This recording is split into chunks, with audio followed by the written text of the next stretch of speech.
Alright guys, welcome back again sa ating channel. Sa video na to guys, ituturo ko sa inyo yung automate na tricks regarding sa ating application, which is itong Puzzle Farm. Okay, so as you can see guys, meron tayong tatlong tricks dito. Okay, 1.12 Puzzle Farm Automate Gold Tricks. And then meron tayong pangalawa, Puzzle Farm Green Cash Automate. Then number 3 is yung meron tayong booster tricks. Kasi nga marami tayong nakikitang gumagawa ng tricks ito dun sa Black App. Okay? So, syempre gagawin natin yan at ituturo ko sa inyo step by step. Alright? Pero syempre na guys, bago tayo magsimula guys, kindly please like this video, subscribe to my channel, and don't forget to hit the notification bell below para laging updated sa mga earning application, mga tips and tricks. Dito lang yan sa ating channel. So first things first guys, make sure naka-open kayo sa Play Store nyo. Okay? And then hanapin si automate na application, which is this one. Okay, super lightweight naman siya, and then yung ratings niya ay nandyan. Alright, and then kailangan mo lang i-accept yung something na kailangan na permission dito.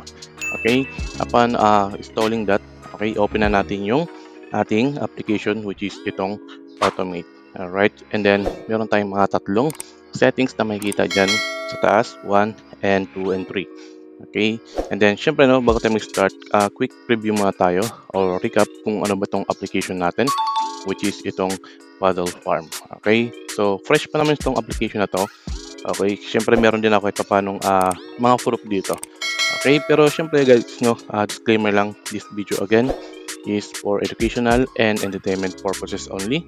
I'm just sharing information and experience sa game, and earnings are not guaranteed. Okay, so again, meron tayong gold coins dito, and then meron tayong green. Okay, so meron tayong gold coins. Yung gold coins natin guys, i-convert natin siya into green. Okay, so meron tayong 1.99 every 36 dito. Okay, and then syempre meron tayong green dapat na ma-accumulate at least na nasa 500. Alright, so pero syempre natatanong, meron ka na bang proof dito? Ay sa akin meron naman kahit paano, pero again i-share ko lang yung experience ko at hindi naman guarantee yung mga earnings dito sa gantong application. Okay, so nakita nyo meron tayo. Okay, so balik tayo sa context ng ating video, which is yung automate. Okay, so upon installing the automate guys, so meron tayong tatlo dito again. Okay, so again, legit ba yan? Gumagana ba yan? Working ba yan? Kasi nga, marami akong nakikita sa Black App na gumagamit ng, sabi nila, automate. And then, yung kanilang gold coins or yung green nila doon ay didiretso yung pagbilang. Okay? Yung nagka-count. Okay?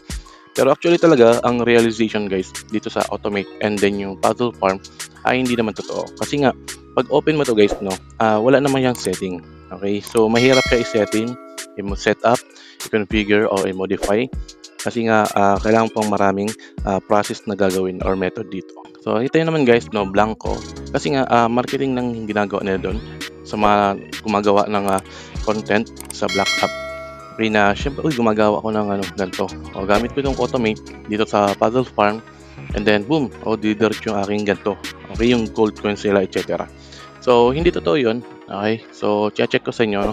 Syempre, as a web developer, alam ko naman yung tamang pagka-QA or pagka-testing. Siyempre, sino bang gustong gumawa ng application o isang product o isang service na malulugi ka?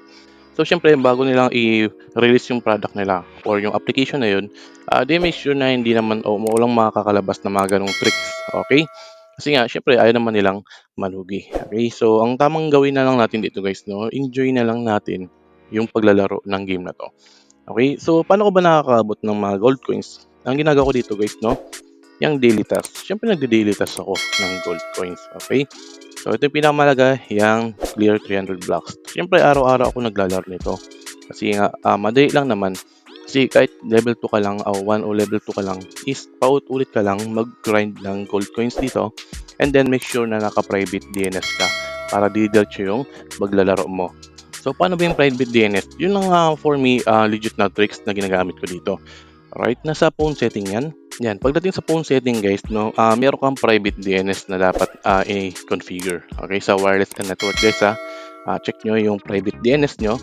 Kasi nga, kapag nagpa-puzzle ako o naglalaro ako ng Puzzle Farm, may mga pop-up na mga ads, unwanted ads. Kaya minsan natatagalan ako sa paglalaro. Pero using this private DNS, didiretso yung paglalaro ko.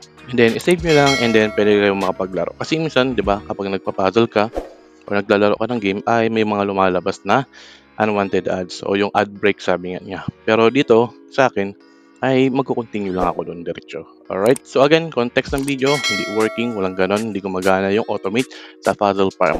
It's all about marketing sa mga black app para syempre makakagather sila ng mas maraming user and then alam nyo na ang mangyayari doon.